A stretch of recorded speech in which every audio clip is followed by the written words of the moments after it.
This happened in the early 2000s when I joined a startup. We agreed on a salary and no paid overtime, and an evaluation in 3 months, and then annually. Standard stuff mostly. It was a very mediocre salary for the work, but I really liked work itself, which was extremely interesting and challenging. For me, even if the finances were so-so, I felt I'd learn a lot of skills which would be useful in the future. After 3 years and having 10 decent clients and a bunch of clients trialing and money rolling in, the talk turned to back pay and paid overtime plus compensating for past overtime. At that point, around $50,000 in OT had been accrued, which is a lot. Legally, it couldn't be back pay, so the talk was always of a discretionary bonus. Now at this point, everyone is okay with this, myself included. And this was discussed in writing, via company emails too, so I felt secure and that no bad will was in play. I felt the company should be able to afford the payment. Equally, I'd happily settle for equity at a discount, which is legally possible there, if cash flow was an issue. The discussions about back pay, possible equity, and now started to drag on, and I was getting irked by this. In the end, I was made an offer of equity which meant the company valuation was far beyond anything reasonable, in the hundreds of millions, and I'd get a minuscule stake, less than 0.01% of a company with 9 employees and a projected annual turnover of around 2 million. It was a FU of sorts to stiff me out of money, and I didn't want to take that lying down. To say I was furious was an understatement. Anyway, the day he made that offer, I handed in my resignation. This sent the CTO into panic mode because the CEO had refused an updated contract, and I was still on a 1-month notice period. Plus, I had a lot of untaken paid leave. Basically, it meant I was walking out right then and there.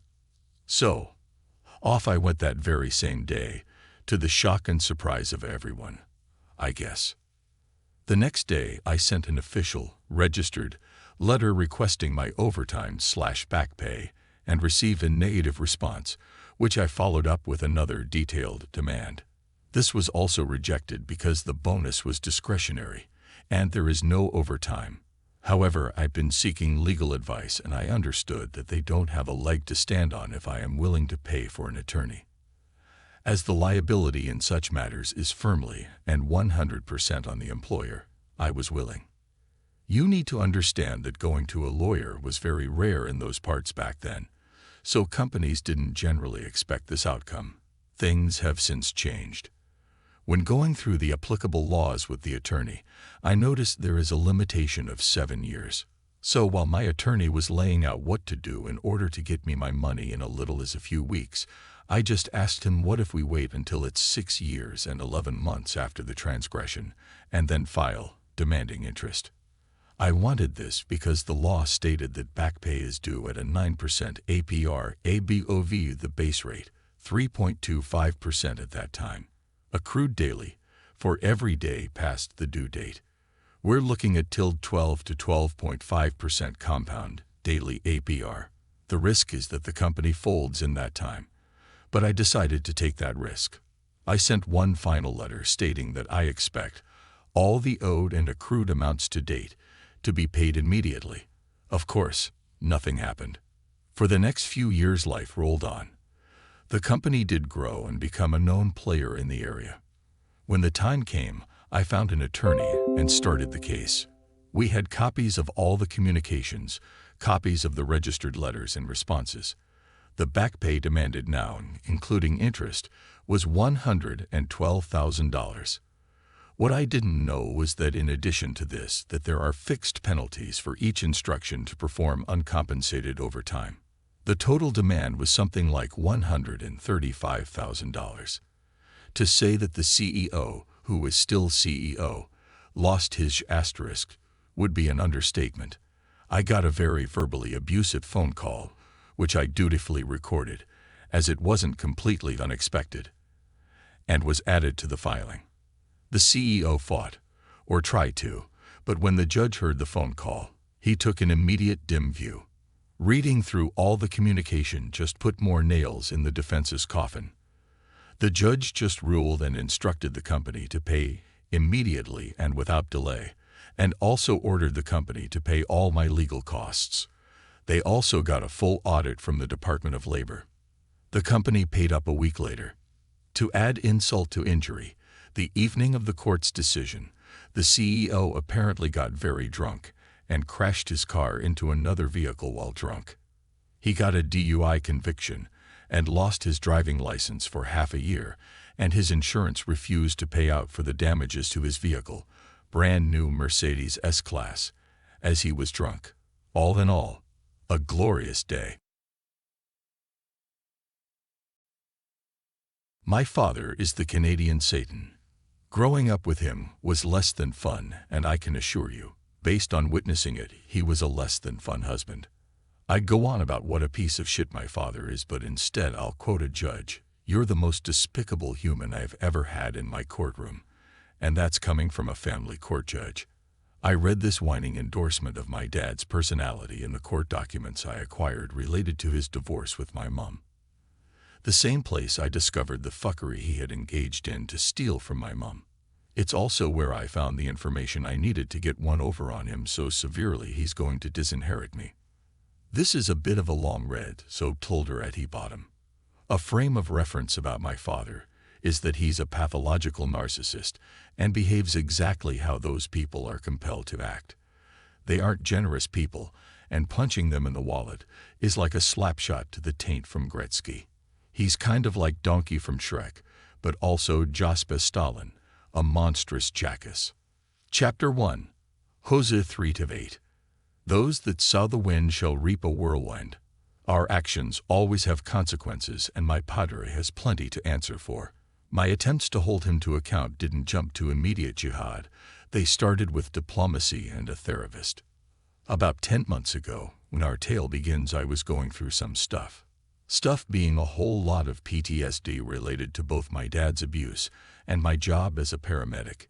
He did a ton that affected me deeply, things that I needed to move past, along with all that other razzmatazz from 15 years of EMS. In so trying to move past and work through everything, I quit drinking, started turning my untreated PTSD into treated PTSD, and thinking having my dad involved might help me and our relationship.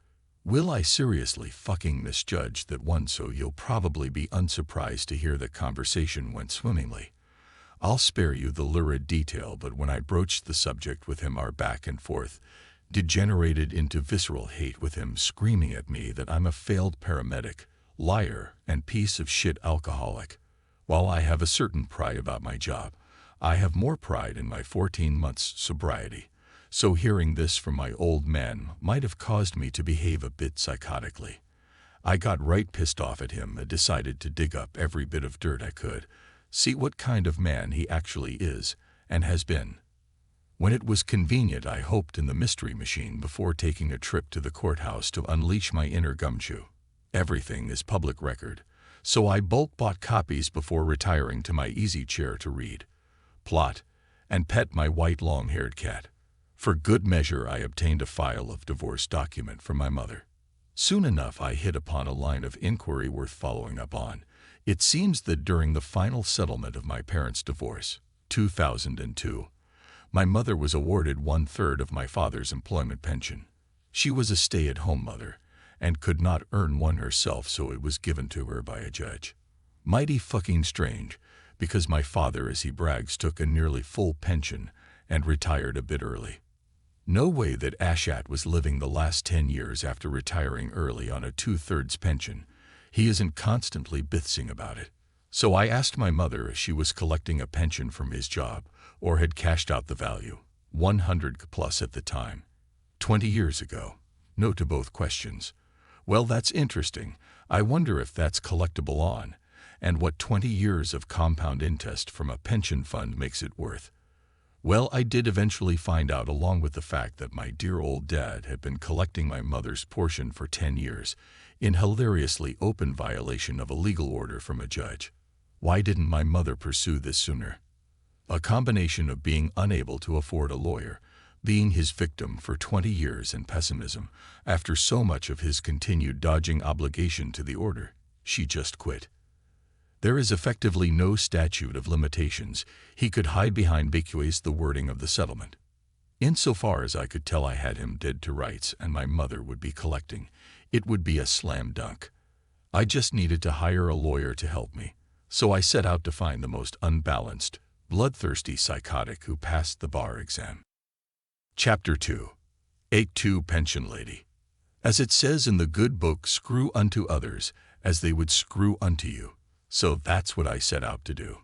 The misanthropic sociopath I hired for legal counsel suggested we send a demand letter to the pension office to try and remedy it before filing what would undoubtedly be an easy win for him. I agreed in spirit, and instead phoned up the pension office and got put through to the woman managing my father's file. Well, she was a delight, and it was a trivial matter for me to get her to loathe my dad. We talked for 45 minutes, and I swear if you'd given me another hour, I could have convinced her to suicide bomb his house. In all our conversations about life, families, and relationships, we got down to some things of note. Since I could show her correspondence her office had sent to my father, kid my mum on, some years ago and ongoing for 5 consecutive years, trying to resolve this matter, which he had ignored, she was more than willing to start the process on remedy immediately. Full cooperation from this lady and her office was a matter of merely providing documentation, and with my lawyer on retainer, this office was beyond asking my father to comply. They complied for him. About 2 months since I last spoke to my father, and he now had no idea his pension was about to take a serious hit.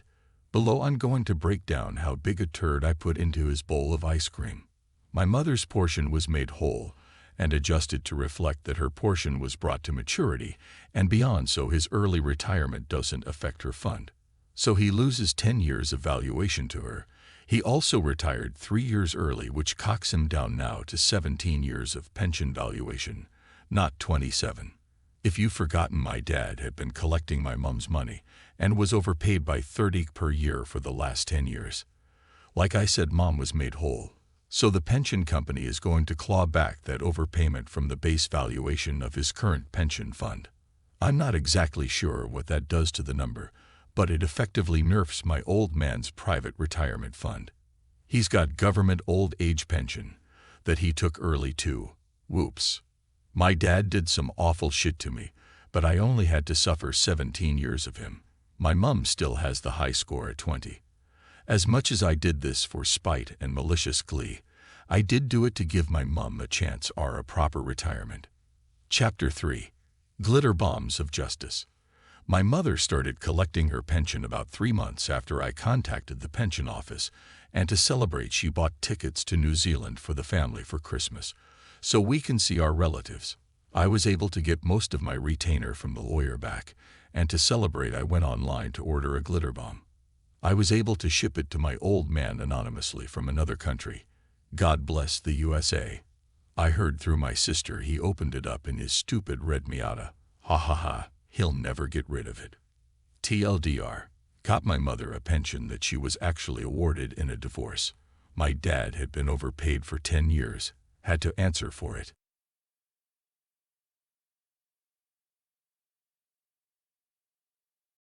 Years ago, shortly after I moved out, my dad decided he wanted to remodel his bathroom and hired a local contractor, I will refer to as DB, to do it, that fixed a clogged sink for him once. From the start, my dad was extremely skeptical of contractors and did not want to get scammed. So after they agreed on the price for labor, my dad asked him for an invoice for the cost of all the materials. He took said invoice to one of his coworkers whose BL was a plumber or in construction or something to look over the list of materials and see if the quote was fair, and right off the bat DB was trying to do close to a 50% markup on the materials. So instead of paying DB's invoice, my dad just bought all the materials himself, saying he knows a guy who gives him amazing discounts, so DB doesn't get suspicious that my dad was onto his game. After 3 months, the bathroom is not close to being done, despite DB telling him it would take 2 months. My dad had to travel for work and would be gone a week, so he asked me to house sit / make sure DB shows up to work and does not steal shit. Right off the bat, DB tries to be all buddy-buddy with me, but I did not like the guy and just brushed him off, asking how the bathroom was coming.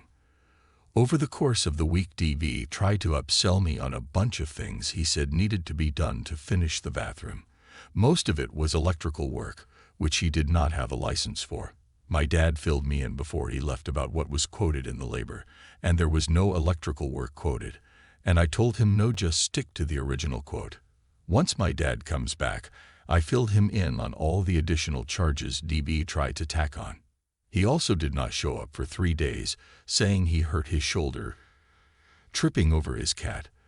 Then he tried to install the new ceiling light, which he was not asked to install, because we had an electrician coming to install it. After a heated discussion between DB and I, he stopped installing the ceiling light and started laying tile, during which he broke a quarter of the tiles. After this debacle, my dad did some investigating and looked up DB's license and found out that not only was the license expired, it did not belong to DB. So my dad asked my brother and I to come over when he was going to confront DB about lying about his license. A very heated argument broke out when my dad refused to let DB to enter the house to collect his tool and said we would bring the tools out to him. DB then threatened to press charges against me for assault when I accidentally brushed his shoulder when I was passing him in the hallway, and I refused to apologize. After the cops showed up, DB quickly tried to play the victim, but the cops told DB to collect his tools and leave. The bathroom still unfinished, but my dad did not have to pay DB for his 3 months of labor and used that money to hire real contractors to finish the bathroom. It only took them a week and a half to finish. After this, my dad contacted the local news to tell them about DB being a conman. A few months later, the news did an investigation story about him, and they found other people DB scammed, where DB would start to work on their bathroom, but once he got paid, he would cut and run, leaving the bathroom unfinished and stealing all the materials. The news then set up a sting for DB and exposed him for being a conman, and he was arrested not long after the news story aired. E-Date. TLDR. Bad man hired to redo dad's bathroom. Tries to rip dad off. Dad fires bad man for lack of licenses and for being an asshole. Dad tells local news about bad man. Local news exposes bad man. Bad man eventually arrested.